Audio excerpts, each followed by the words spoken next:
Ако постои место каде што слободата во овој момент е најзагрозена, не само слободата, туку и човечките животи, тоа е појасот Газа, кој веќе некое време е отсечен од светот и тоа буквално отсечен. Ниту еден меѓународен странски новинар не може да влезе во Газа, а дури ни хуманитарците не можат повеќе да ја работат својата работа и да доставуваат помош во овој регион.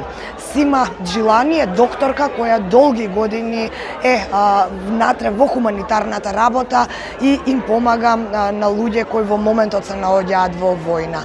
Таа има поминато многу време во Босна за време на југословенската војна и многу време сега во појасот Газа. Во Газа е претешко да се влезе, целата меѓународна јавност е отсечена од овој регион и таа на големо зборуваше овде во Грузија на фестивалот за тоа како може да се помогне на луѓето до кои што воопшто и не може да се стигне.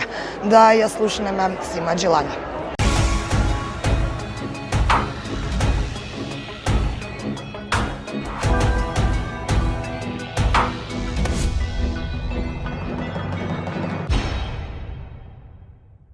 Sima, thank you very much for this interview. Sorry for stealing you from the show. First of all, I have to say you made me cry twice on this event, on this festival. I am thrilled and I am touched by your personal story and both by your work. So I would love to have the opportunity to share your personal story with my viewers. Of course, yeah. But maybe some other time. Now I would really like to ask you about your work in Gaza. You are a doctor and a humanitarian who spends a lot of time in a war zone, and unlike the other war zones, what is happening now in Gaza is beyond what we could imagine. So please tell me first your experience in Gaza, how many times you went there since this war started, and what was the situation when you last visited Gaza? My first time in Gaza was in 2005, prior to Israeli disengagement, so it was still under occupation. My second time in Gaza was 2015, right after the 2014 ground incursion. And then my third time in Gaza was 2023, Christmas Day, all the way through January 8th, 2024. So about 3.5 months after October 7th, during the bombardment and current war. And what I saw there, I have been to war zones from Afghanistan, Syria, Iraq, Lebanon, and nothing compares or could have prepared me for what I saw in Gaza. Especially the amount of children that I saw in particular was exponentially more than I had seen in a typical war zone. In addition, we ran out of pain medicine, morphine. People are doing amputations on children with no pain medicine. I can't think of a worse torture. The doctors there go home, try and find shelter, try and find food, or forcibly, displaced, then come to work. And then there's mass casualty after mass casualty. But one thing that did strike me was the amount of children that were war wounded. So now, at this moment, it's basically impossible to get Yes. into Gaza. Actually, that was one of your topics here at the Festival. And what is the future of humanitarian aid? So how can we reach places that we cannot reach? So Yeah. how can we reach? What is the way to help those people who are stuck there? Yeah. Because we've seen some efforts like throwing aid from a plane, which is not working because people die trying to get to People to die, that people food. are So drowned trying to get it in the sea. What can we do to help those people? We need to pressure our leadership to be able to apply pressure that we can't, regardless of where you are on the conflict, I hope we can all agree that people deserve to eat. Civilians deserve to eat.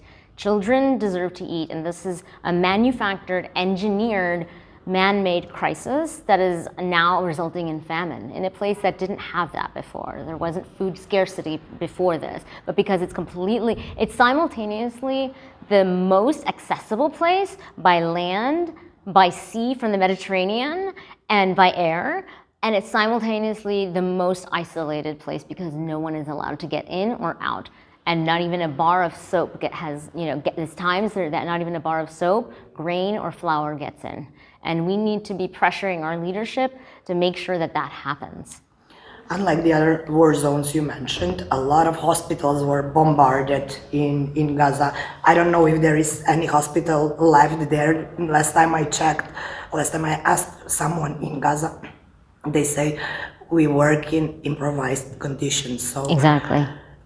Yeah. Can you explain? I mean, I can't explain. I cannot understand, because here's the other part of that is if we as a society and civilization start accepting this is normal for war, then it is bad for every single other country in the war. Even if you don't care about Gaza, we have to care about the rule of law. We have to say hospitals are safe.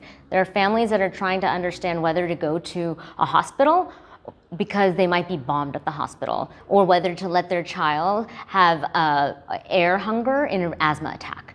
You know, aside from even the bombardment, there are other diseases. Diabetes didn't go away. Thyroid disease didn't go away.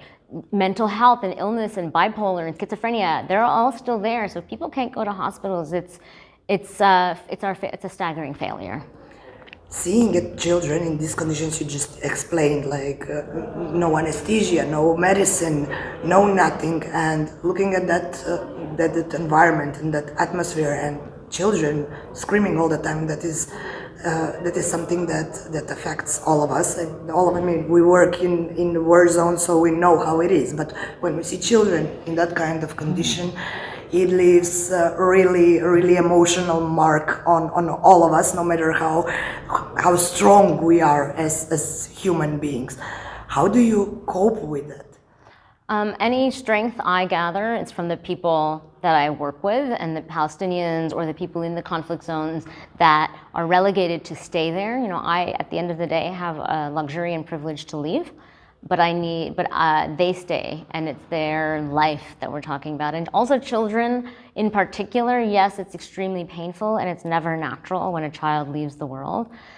At the same time, they can also come back and be quite resilient and kind of bounce back a little bit more than adults, and I find that very moving and gratifying and keeps me going. Here on this event, you mentioned that your daughter was also injured during Beirut blast, if I'm not wrong, and she was so little, and you was a mother and a doctor at the same time. So how did that feel? And after that event, did you feel comfortable going back in the war zones? So how that influenced on you personally? After that, did you have a fear or you have bigger motivation? Both. It's an extraordinary question, yes. So yes, I attended to my daughter who was injured and wounded in the Beirut blast, and I both would lullaby her and also medicate her and gave her sedation and oxygen and all the things she needed as her doctor. And I think I definitely took a break for a little while in going to war zones, because it felt a maternal guilt that often happens, you know, as also with society, that you feel guilty that you've put your daughter in a particular position, and also to continue to go to war zones. And then later, my daughter actually was assigned in school this year. She had to do a project on a hero of hers, and she chose me. And so this is motivating for me, just like I'm living by example. I'm showing her that this is how you're supposed to be on this planet, to serve others. Why did you become a doctor, and why, since you became a doctor, why did you decide to go and live like this, to go and help others in this kind of conditions? I mean, every doctor dreams of working in big hospital with everything you need. I mean, I think that's what you imagined when you were studying medicine. So I actually never wanted to be a doctor. I wanted to be either a lawyer, international human rights lawyer, or an aid worker. The first thing that came is I wanted to be in areas of conflict. I knew that. And then later I thought, what's the best way that I could possibly serve them? And I went on a trip when I was 19 to Sudan, and part of that was following an pediatric orthopedic surgeon. And then I fell in love with medicine, because you really do see, especially in pediatrics, you are able to heal a little bit more. And you're saying, why do I go? Because I can't think of a better way to live or an existence than to be of service to the most vulnerable people in the population, and to learn from them. I learned a tremendous amount from them. Your parents were refugees to America, Correct. So is that maybe why Yes. you wanted to work Yes. in war zones? And I didn't realize that until maybe even last year. And I realized, oh wait, why am I keeping going? And some of them, my parents would say, why do you go to these places? You know, we worked so hard for you to have a better life, and you keep going. And I realized I was searching for my roots, searching for something that was calling me back. And I'm trying to understand what happened to my family and why. So you mentioned you was in many places, including Bosnia. In that war, I'm from Balkan, from actually ex-Yugoslav country. I'm from North Macedonia, so that war, all of us, we take very, very personally, because you know, 6 countries that fall apart in such a bloody way, and Sarajevo was under siege for 4 years with snipers all over, and you was inside. So I went after conflict, post-conflict. So I did. What is your memory of Sarajevo? I've been multiple times, and Bosnia has always had a special place in my heart. The Balkans in particular, special place in my heart, because it's such a devastating history to think, you know, in my lifetime, there were concentration camps in Europe's backyard and no one cared. And to me, that silence and that kind of, you think never again, never again. I mean, I cannot fathom. I've spent my life trying to understand it so much, and that the world allowed it to happen on so many levels. But I have beautiful memories of Bosnia. It's one of my favorite places on earth. Beautiful. And the people in particular. Yes, the sense of humor. People Yes. are very, very welcoming and very kind when they're not fighting. Correct. In this bloody way. So back to Gaza. I'm not gonna take much of your time, but back to Gaza. It is the biggest humanitarian crisis we see in our lifetime. I hope this is going to end, but at this moment we cannot see the end coming. No. So again, how can we all help? Like journalists, humanitarians are there, but they cannot get in. How can everyone else help to make your work possible? Because at this moment, your work there is not possible. I mean, I always say because this is a very pressure on the government. It's not helping at this moment. This is happening for many months, and the pressure is. I agree. I would say the thing to do, because people like me who speak up about these, we face death threats, we face threats to our body, and we face professional threats as well, where I can lose my job just for advocating for children to eat. And what we need to do in all of our countries is protect the freedom of speech, so that that can't happen anymore. So if I'm speaking truth to power about an eyewitness, something I saw with my own eyes, that I'm not fired for it. That we need to protect our people that are really sticking their heads above the rest to advocate. And that, for me, when people say, you know, what can I do to help? Some people say call your leaders, some people say give money. I say protect the ones that are speaking up, because if we don't hear from them in this world, it's complete. Gaza has no internet for the last 48 hours at least. And journalists aren't going in, which should be a red flag to every single person. What don't they want us to see? Since day one. Since day one. Not one single international journalist entered Gaza. Yeah. And we can see attacks not only on hospitals, but also attacks on humanitarians. Following the latest events, that ship that was trying to get to Gaza, a lot of humanitarians and people, civilians who tried to support the humanitarians, went to Egypt, and then they were arrested and deported. So what is the solution? Because I mean, I don't have it's not just that we don't give humanitarians access to that place, but they get arrested, they get killed. You mentioned the threats, but deportations, arresting. I mean, is this world going to wake up? I'm not a politician. I am a doctor and an aid worker, and I hope that at some point we can all agree that if nothing else, that there are innocent, vulnerable children and women, and yes, innocent, vulnerable men who have done nothing wrong, that deserve better than what the world has given them, which is nothing, and which is in fact less than nothing. It's disgust, disdain, and ignoring them, which I think the Balkans is very familiar with that feeling. So yes, yeah. And in the end, what are your future plans? Are you plan to maybe try to go back to enter Gaza again? I would like to, but for my own, I know my limits as well, and I know, in an effort where my efforts need to be.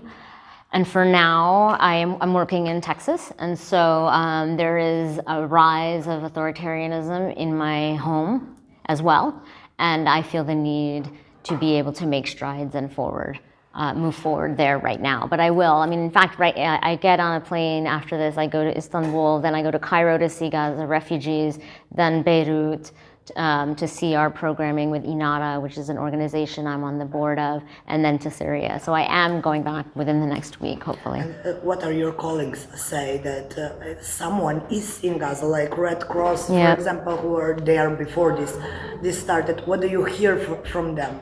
How many doctors are now left in Gaza? I don't know. I mean, so much is I hear total desperation and a lack of hope. Sima, thank you very much for the interview, and thank you very much for your job. Thank you. You are the real heroes of modern world. You are the real heroes of humankind. Thank you for amplifying our stories, because without you, first of all, for what you're doing and what you decided to do in your life, and then again, thank you for finding time to speak with me about this, because Gaza is not a topic that Balkan people follows a lot. We just share the news, but we don't go very deeper into this, because the trauma on the Balkans left some serious consequences, and people don't want to hear about that. But I really feel that it's our obligation to say aloud and to show what is happening there, so it won't happen again. Thank you again. Thank you so much.